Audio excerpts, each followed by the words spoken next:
প্রিয় ভাই সব, আমি লম্বা সময় কথা বলার সুযোগ পাবো না। অল্প কয়েকটি কথা বলে আমার আলোচনার ইতি টানব ইনশাআল্লাহ। পূর্বেই বলেছি আমি একটু অসুস্থ। প্রিয় ভাই সব, পৃথিবীতে প্রথম মানুষের নাম কি? সাউন্ড দেবেন। প্রথম মানুষের নাম কি? প্রথম পুরুষ মানুষের নাম হযরত আদম আলাইহিস সালাম। প্রথম নারীর নাম কি? মা হাওয়া আলাইহিস সালাম। পৃথিবীতে কিয়ামত পর্যন্ত যত মানুষের আগমন ঘটবে, সকল মানুষের বাবা হচ্ছেন আদম, মা হচ্ছেন হাওয়া আলাইহিমুস সালাম। ঠিক কিনা? এখন আমরা ভেদাভেদ করছি, মত পার্থক্যের কারণে, বিভিন্ন চিন্তা চেতনার ভিন্নতার কারণে দলে দলে বিভক্ত হয়েছি, বিভিন্ন ধর্ম মত তৈরি করেছি। ঠিক কিনা? আজকে যদি আপনি খ্রিস্টানকে বলেন, বৌদ্ধকে বলেন, হিন্দুকে বলেন, মগকে বলেন, মোরংকে বলেন, চাকমাকুকিকে বলেন, মুসলিমকে বলেন, সকলেই এক বাক্যে স্বীকার করে নেবে সবার আদি পিতা আদম আলাইহিস সালাম, সবার আদি মাতা হাওয়া আলাইহিস সালাম। বাবা মায়ের দিক থেকে আমরা সকলে একই মায়ের সন্তান। আর পৃথিবীর সকল মানুষ একজন মালিকের অধীন। তার নাম কি? জোরে বলুন, তার নাম কি? আল্লাহ পাকের দেওয়া যত আইন কানুন আছে, এটা মেনে চলা আমাদের জন্য কি, আমাদের জন্য অবশ্য পালনীয়, নাকি মন চাইলে পালন করলাম, মন চাইলে করলাম না? বিষয়টা কি এমন? তাহলে আল্লাহর আদেশ নিষেধ পালন করা ফরজ। ফরজ শব্দটা হলো অত্যাবশ্যকীয়, এর উপরে বিধিবিধানের, এর উপরে আর কোনো শব্দ নাই। অবশ্যই করতে হবেই হবে, বিকল্প নাই। রুলস অফ গভর্নমেন্ট, হ্যাঁ, এটা আল্লাহ নামক সরকারের পক্ষ থেকে আইন করে দেওয়া হয়েছে। সুবহানাল্লাহ। আল্লাহ পাক যা নিষেধ করেছেন সেটা জীবন থেকে পরিহার করা, এটাও আল্লাহ পাকের ফরজ বিধান। অতীব দুঃখের সাথে বলতে হয়, সারা পৃথিবীতে মানুষ শান্তির জন্য অধীর আগ্রহে, শান্তির জন্য সারা পৃথিবীর মানুষ এক এক দিকে দৌড়াচ্ছে। ঠিক কিনা? মনে করো অমুকের কাছে গেলে শান্তি পাওয়া যাবে, অমুকের কাছে গেলে শান্তি পাওয়া যাবে, অমুক নেতা আমাকে শান্তি তৈরি করে দিবেন, অমুক দেশ স্বাধীন হলেই শান্তি পেয়ে যাব। এরকম টেন্ডেন্সি মানুষের মধ্যে আছে না নাই? আছে না নাই? কিন্তু সারা পৃথিবীতে একটি দেশ আপনি দেখান, একটি ভূখণ্ড আপনি দেখান যেখানে মানুষ খুব শান্তিতে আছে? আছে কি? নেই। না থাকার কারণ কি? না থাকার কারণ হচ্ছে যিনি সৃষ্টি করেছেন তিনি কে? আল্লাহ। আর তিনি সৃষ্টি করে এমনিতেই ছেড়ে দেননি। এই সৃষ্টি কিভাবে সুন্দরভাবে বসবাস করবে, শান্তিতে থাকবে ইহকালে এবং পরকালও তারা মুক্তি পেয়ে যাবে, সেই সিস্টেম তৈরি করে দিয়েছেন কে? আল্লাহ রাব্বুল আলামিন বলেন, ইন্নাদ-দীনা ইনদাল্লাহিল ইসলাম। নিশ্চয়ই আল্লাহ পাকের পক্ষ থেকে মনোনীত বিধিবিধান, মনোনীত সংবিধান, মনোনীত জীবন চলার, জন্ম থেকে মৃত্যু পর্যন্ত যাবতীয় পদ্ধতি, সব কিছু সংবলিত যে বিধান আছে, সেই বিধানের নাম হলো ইসলাম। আর এটাই আল্লাহ পাকের পক্ষ থেকে নির্বাচিত, মনোনীত। জোরে বলুন সুবহানাল্লাহ। এখন সারা পৃথিবীতে এই ইসলামের কথা বললেই অনেক মানুষের গায়ে আগুন লাগে। সাউন্ড দেবেন। মানুষের গায়ে আগুন লাগে কিনা? ইসলামের কথা বললেই সমস্যা।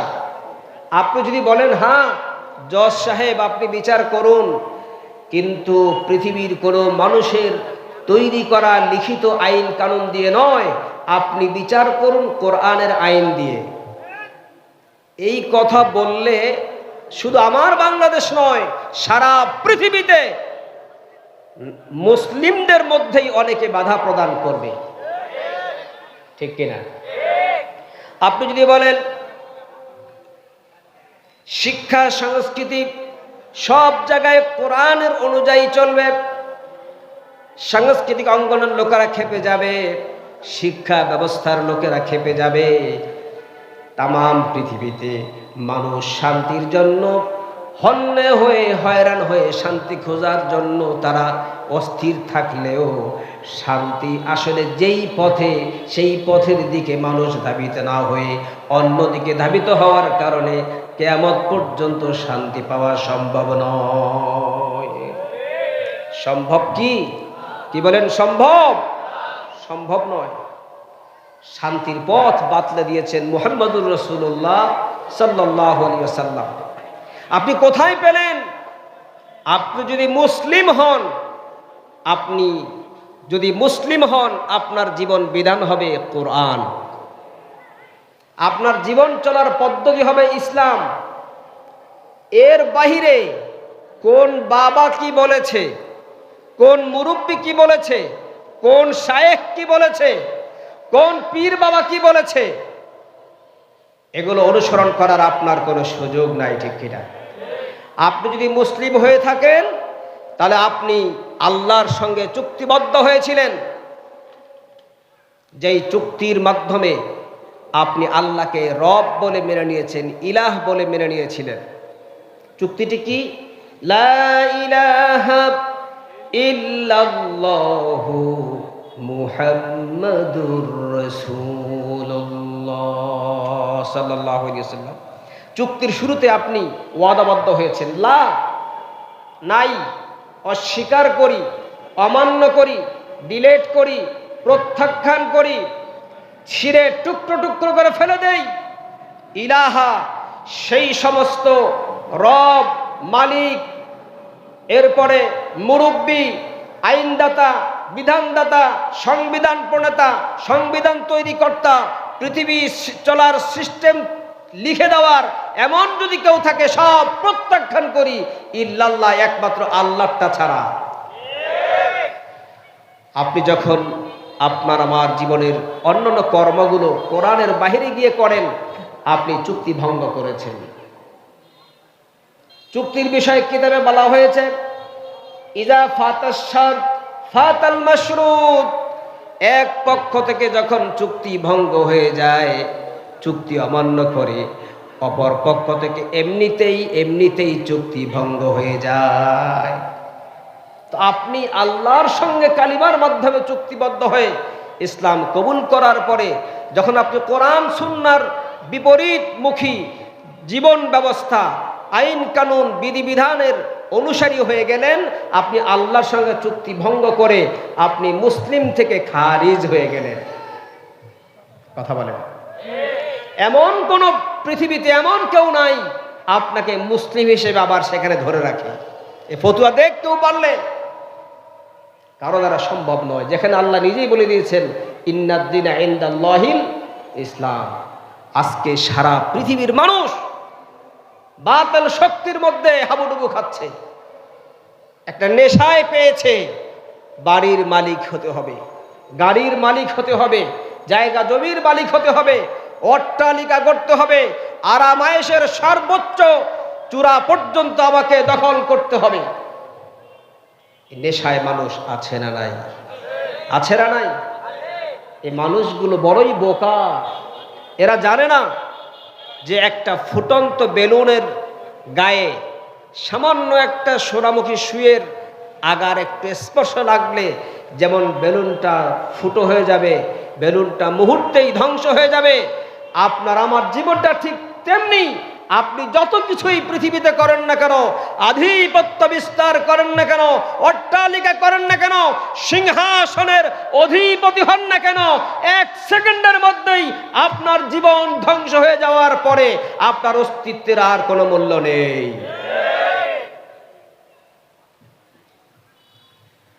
এখন বিশ্বাস হবে না, মাটির নিচে থাকার আগ পর্যন্ত শেষ নিঃশ্বাস যাওয়ার আগ পর্যন্ত শিল্পী চায় আমি পৃথিবী বিখ্যাত শিল্পী হব, সাংস্কৃতিক কর্মী চায় আমি সারা পৃথিবীতে সংস্কৃতির শীর্ষে আমার নাম লেখাবো, রাজনীতিবিদ চায় আমি বিশ্ব রাজনীতির খাতায় আমার নাম লেখাবো। সবাই বিশাল একটা পাওয়ার অধীর আগ্রহে ছুটছে তো ছুটছেই, কেউ তাদেরকে থামাবার জন্য নেই। কিন্তু খেয়াল করে শুনুন, এই পৃথিবীর জমিনে বহু রাজা বাদশাহ, বহু এমপি, মন্ত্রী, মিনিস্টার, বহু চেয়ারম্যান, বহু নেতা নেত্রী মাটির নিচে শুয়ে গেছে, ওলিয়া সবাই শুয়ে গেছে মাটির নিচে। এখন যদি ওই চেয়ারম্যান, ওই মেম্বার, ওই রাষ্ট্রপতি, প্রধানমন্ত্রী, রাজা বাদশাহ সমস্ত মুর্দার যারা হয়ে গেছে তাদেরকে যদি প্রশ্ন করা হয় তুমি কি চাও, তারা এক বাক্যে বলবে বুঝতে পারি নাই, জীবনটাকে ধ্বংস করে দিয়েছি, অন্তত একটিবার সুযোগ দাও, ওই জমিনে গিয়ে আবার তোমার হুকুম বাস্তবায়ন করে তোমার সন্তুষ্টি নিয়ে আবার মাটির গর্ভে ফেরত আসতে চাই। বলবে কি বলবে না? কোন রাজা কি বলবে যে আমি তো রাজত্বে ছিলাম, আমার রাজত্বের পরিধি ছিল 50 লক্ষ বর্গ মাইল, আমাকে আরেকটু সুযোগ দাও, আমি যাতে 1 কোটি বর্গ মাইলের রাজা হতে পারি, এমন কোন মুর্দার বলবে? কি বলেন, বলবে? কেউ বলবে না। বন্ধুরা আমার, এই যে কিসের নেশা, এই নেশা মানুষদেরকে মস্তিষ্ককে উদ্ভট করে দিচ্ছে, কিসের নেশায় যেন সে ছুটছে। আর আল্লাহ পাক বলেন ফাইনা তাযহাবুন, ওরে বান্দা যাও কোথায়? ইয়া আইয়ুহান ইনসানু মা গাররাকা বিরাব্বিকাল কারীম। হে মানুষেরা, কিসে, কোন লালসা, কোন মোহ তোমাদেরকে আমি আল্লাহ থেকে অজ্ঞান করে দিচ্ছে, বেখবর করে দিচ্ছে, বেখেয়াল করে দিচ্ছে, অচেতন করে দিচ্ছে। প্রিয় ভাই সব,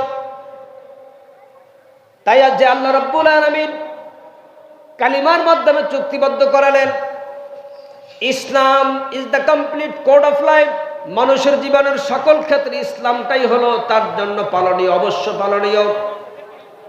এই কথার চুক্তিবদ্ধ হওয়ার পরে মানুষের নিজের তৈরি করা কোনো আইন, তার নেতা নেত্রীর তৈরি করা কোনো আইন, সারা পৃথিবীর শক্তিধর কোনো ব্যক্তির তৈরি করা আইন, কোনো বিজ্ঞানী, কোনো দার্শনিক, কোনো শিক্ষাবিদ, কোনো চিকিৎসাবিদ, কোনো গবেষকদের দ্বারা বৈঠক করে তৈরি করা আইন দিয়ে যদি সারা পৃথিবী চলতে পারে, কিয়ামত পর্যন্ত মানুষ কোনোদিন শান্তির লেশ মাত্র খুঁজে পাবে না।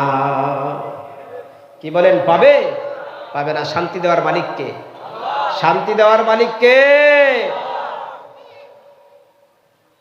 অনেক জায়গায় হক কথা বলতে দেওয়া হয় না, চোখ রাঙায়, চোখ রাঙায়। হক কথা বললে, কোরআনের কথা বললে চোখ রাঙায়, এমন জায়গায় আছে না নাই? চোখ রাঙাও। যে চোখ রাঙালা কোরআনের কথা বলতে বাধা প্রদান করলাই, চোখ দিয়েছেন কে? আল্লাহ দিয়েছেন। লজ্জা করে না? সে আল্লাহর দেয়া কোরআন, আল্লাহর দেয়া চোখ দিয়ে দুনিয়ার সব কিছু দেখো, আল্লাহর কোরআন চোখে দেখো না, তোমার লজ্জা হয় না? আল্লাহর দেয়া হাত ব্যবহার করে শক্তি প্রদর্শন করো, সেই শক্তি বাতিলের পক্ষে যায়, জালিমের পক্ষে যায়, জুলুমকারীর পক্ষে যায়, অন্যায়কারীর পক্ষে যায়। তোমার কি লজ্জা করে না? এ হাত তো তোমার নয়, দিয়েছেন কে? তোমার কি লজ্জা করে না যে জিহ্বা দিয়ে নিজের ইচ্ছে মতো, সম্পদের অভাব নেই, ইচ্ছে মতো তুমি স্বাদযুক্ত খাবারগুলো খেয়ে যাচ্ছ, আর এই জিহ্বা দিয়ে আল্লাহর জিকির না করে আল্লাহ বিরোধী বক্তব্য দাও? তোমার কি লজ্জা করে না? আল্লাহ রাব্বুল আলামিন নিয়ামতের কথা স্মরণ করে দিচ্ছেন। আলাম নাজআল লাহু আইনাইনি ওয়া লিসানান وشفتين وهديناه النجدين الله أكبر আলাম নাজআল লাহু আইনাইন আমি কি তোমাদেরকে দুটো চোখ দেই নাই দুটো চোখ আল্লাহ পাক দিয়েছেন মাথা থেকে পা পর্যন্ত টোটাল বডি স্ট্রাকচারের মধ্যে সবচেয়ে দুর্বল অঙ্গের নাম হচ্ছে চক্ষু এই চক্ষু দুর্বল চক্ষুটা সবচেয়ে বেশি গুরুত্বপূর্ণ কাজ করে জমিনে বসে 9,30,00,000 মাইল দূরের সূর্যকে দেখিয়ে দেয় এই চক্ষু হাফ ইঞ্চি সাইজের চক্ষুটা আল্লাহ পাক এটা কিভাবে এটাকে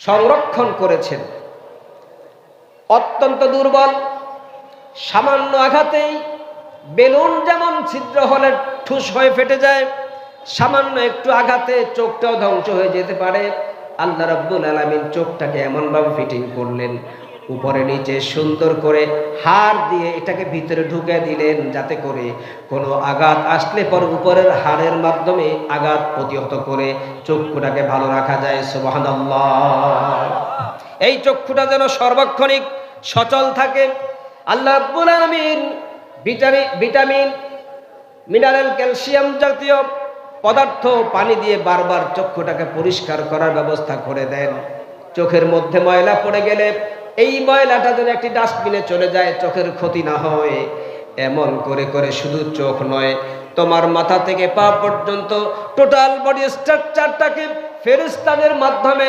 24টা ঘন্টা শুধু নয় তোমার জীবনের জন্ম থেকে মৃত্যু পর্যন্ত ফেরেশতা দিয়ে সারাক্ষণ পরিচালনা করছেন যিনি তার আইন কানুন না মেনে মানুষের আইন কানুন মানো মানুষের আইন কানুন বাস্তবায়নের জন্য আন্দোলন করো সংগ্রাম করো মানুষের আইন কানুন বিধিবিধান কায়েম করে সমাজে বিশৃঙ্খলা করে মানুষের শান্তি কেড়ে নেওয়ার জন্য যে আইন কালো আইনগুলো পৃথিবীতে তৈরি হয় সেই পথে পা বাড়াও একটু লজ্জা করে না আল্লাহর সামনে পরকালে কি জবাব দিবে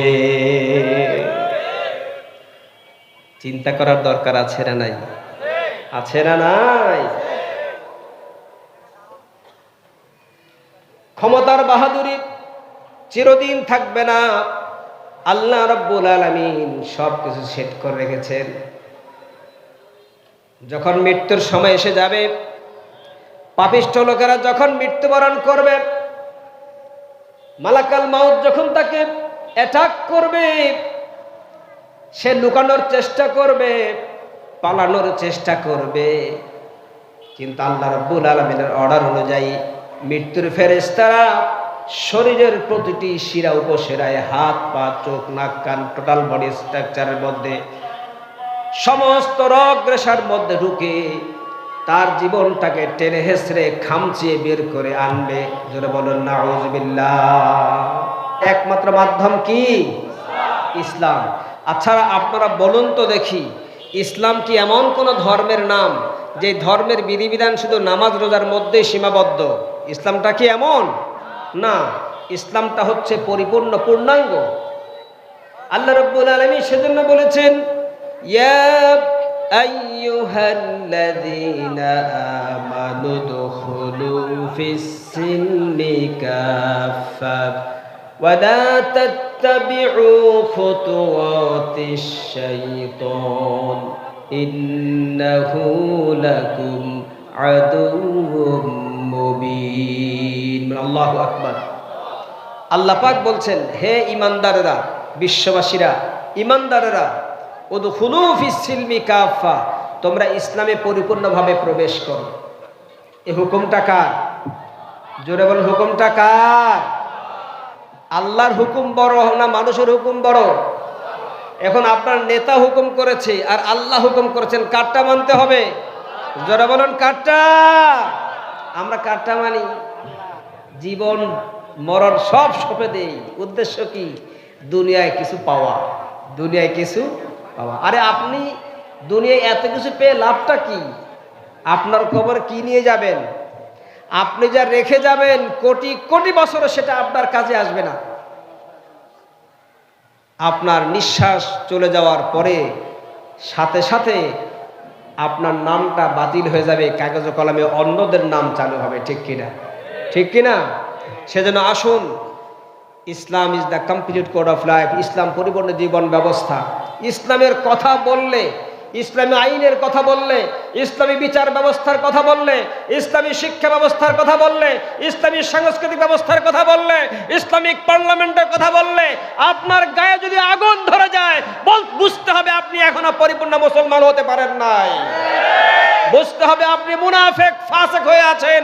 কারণ কোরআনের কথা যদি আপনার কষ্ট লাগে, বুঝতে হবে আবু জেহেলের খাসলত আপনার মধ্যে রয়েছে। কোরআন শুনলে মুমিনদের ঈমান আরো বৃদ্ধি পায়। ঠিক কিনা? মুমিনদের আত্মা শান্তি পায়। আপনাকে রাগ করে বলছি না, কোরআনের দিকে আপনাকে আহ্বান করলে এটাই শ্রেষ্ঠ আহ্বান। কোরআন ছাড়া অন্য কেউ যদি আপনাকে ডাকে, আপনার নেতা হোক, নেত্রী হোক, পীর বাবা হোক, যেই হোক না কেন, তারা আপনার এক পয়সার উপকারে আসবে না পরকালে। আসবে কি? আসবে? আসবে না। আল্লাহ রাব্বুল আলামিন বলেন, ইয়াউমা ইয়াফিরুল মারউ মিন আখিহি ওয়া উম্মিহি ওয়া আবিহি ওয়া সাহিবাতিহি ওয়া বানিহি। সেই দিন, কিয়ামতের দিন, আপন ভাই, আপন মা, বাবা, আত্মীয় স্বজন, বন্ধু বান্ধব সবাই আপনাকে ছেড়ে সকলে পালাতে থাকবে। তার কারণ হলো, পরিচয় হয়ে গেলে একটি নেক চেয়ে নিতে পারে, সেজন্য কেউ কাউকে পরিচয় দিবে না। এমন একটি মুহূর্তে, এমন একটি দিন, একজন আছেন যিনি আপনাকে পরিচয় দিয়া আল্লাহর জান্নাতে নেওয়ার জন্য সুপারিশ করবেন। তিনি হচ্ছেন মুহাম্মাদুর রাসূলুল্লাহ। জোরে বলুন সাল্লাল্লাহু আলাইহি ওয়াসাল্লাম। ঠিক কিনা? ঠিক কিনা? আজকে সারা পৃথিবীতে মানুষ বিভিন্ন ইজমের দিকে ঢুকছে, আর পীরের তো কোনো অভাবই নাই। মুরিদের নামাজ পীর একাই পড়ে দেয়, আছে না? আবার অনেকে বলে কি, এই নামাজ সেই নামাজ না। আর আমি এই নামাজ কোন নামাজ? যেই নামাজ বিলালকে দিয়ে আজান দিয়েছিলেন রাসূল। রাসূল নিজে ইমামতি করেছেন, মসজিদে জামাত হয়েছে। তোমার কোন পীর যদি বলে, তোমার পীর যদি ওই মসজিদের জামাতে শামিল না হয়, সে সঠিক পীর নয়। ঠিক কিনা?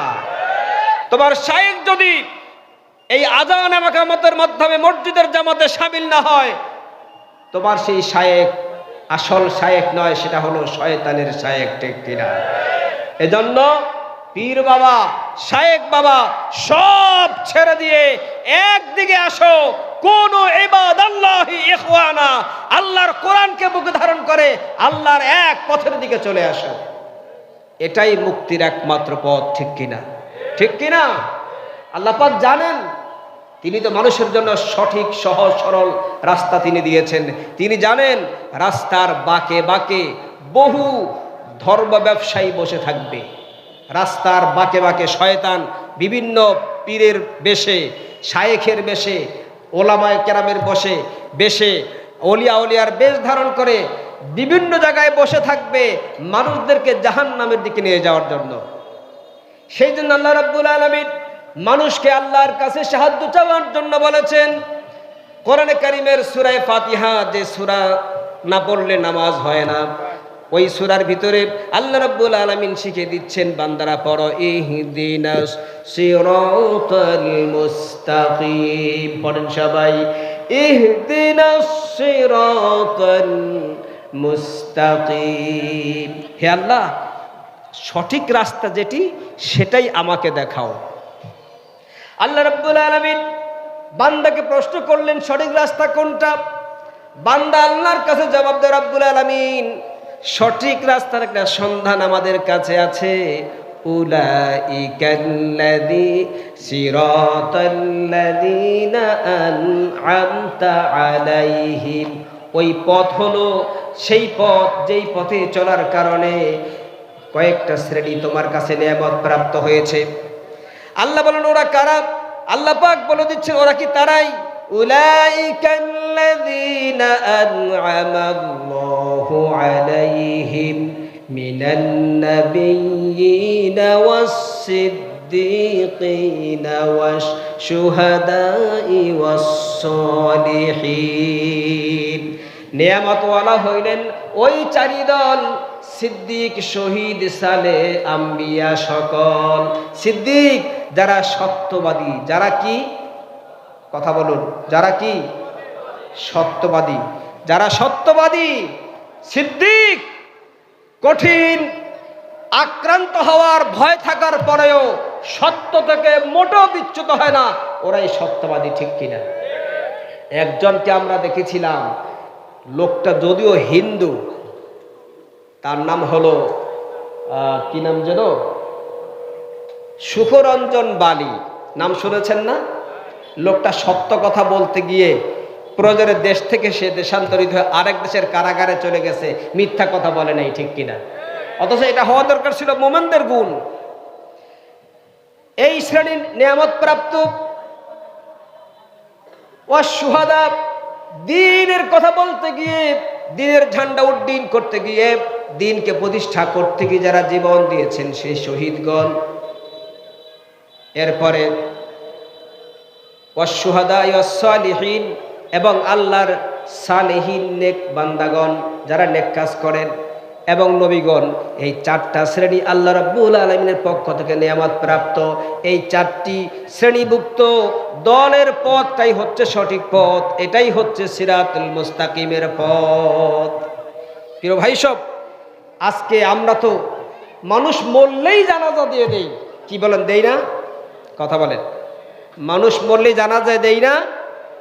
যদি ইসলামী রাষ্ট্র হতো এবং কোরআন সুন্নাহ ভিত্তিক দেশ সবকিছু পরিচালিত হতো, তাহলে কিন্তু সব মানুষ জানাজা পেত না। যারা মুরতাদ এরা জানাজা পেত না, যারা ধর্ম বিদ্বেষী তারা জানাজা পেত না, যারা কোরআনের আয়াতকে অবজ্ঞা করে, কোরআনকে যারা বিভিন্ন সেক্টর থেকে বিদায় করে দিয়ে মানুষের তৈরি করা আইন দিয়ে সব পরিচালনা করছে, অথচ ওই সমস্ত স্থানগুলি পরিচালিত হওয়ার কথা ছিল কোরআন দিয়ে। আল্লাহ দিয়েছেন কোরআন দিয়ে চালাবার জন্য, সেটা না করে মানুষের আইন দিয়ে যারা করে তারা জানাজা পেত না। কথা বলেন? কিন্তু এখন সুদ খাইতে খাইতে একেবারে শেষ, ঘুষ খাইতে খাইতে একেবারে শেষ, ওই লোকের জানাজায়ও পড়াতে বাধ্য হয়, ঠিক কিনা? কারণ এলাকার ইমাম সাহেব তো সবচেয়ে দুর্বল ব্যক্তি। এলাকার ইমাম দুর্বল নয়, কিয়ামতের দিন এলাকার ইমাম আঙ্গুল, চোখে আঙ্গুল দিয়ে দেখে দিবে, এটা সুদখোর, এটা ঘুষখোর, আল্লাহ দ্রোহী, আল্লাহর কোরআনের বিরুদ্ধে আমাকে কথা, আল্লাহর কোরআনের পক্ষে কথা বলতে আমাকে বাধা প্রদান করেছিল। ইমামের শক্তি সেদিন দেখা যাবে, ঠিক কিনা? ঠিক কিনা? আল্লাহ রাসূল সাল্লাল্লাহু আলাইহি ওয়াসাল্লাম হাদিসে বলেছেন, মান ক্বারাআল কুরআনা ফাস্তাযহারাহু ফাহাল্লা হালালাহু ওয়া হাররামা হারামাহু আদখালাহুল্লাহুল জান্নাহ ওয়া শাফাআহু ফি আশরাতি বিন আহলি বাইতিহি কুল্লুহুম ক্বাদ ওয়াজাবাত লাহুমুন নার আও কামা ক্বালা আলাইহিস সালাতু ওয়াস সালাম। আল্লাহ রাসূল বলেছেন, যারা কোরআন পড়ে, কোরআন বুঝে, কোরআন মানে, কোরআন ভিত্তিক সমাজ গড়ে, কোরআন দিয়ে আমল করে, তাদেরকে আল্লাহ জান্নাত দিবেন। তাদেরকে শুধু একাই দিবেন না, তাদের আত্মীয় স্বজন, ভালোবাসার মানুষদের মধ্য থেকে এমন 10 জন যাদের জন্য জাহান্নাম ওয়াজিব হয়ে গেছে, এমন 10 জনকে সুপারিশ করে জান্নাতে নেওয়ার তৌফিক আল্লাহ তাদেরকে দিয়ে দিবেন। জোরে বলেন সুবহানাল্লাহ। আল্লাহ পাক আজকের আলোচিত এই ক্ষুদ্র আলোচনাগুলো আমাকে, আমাদের সকলকে আমল করার তৌফিক দান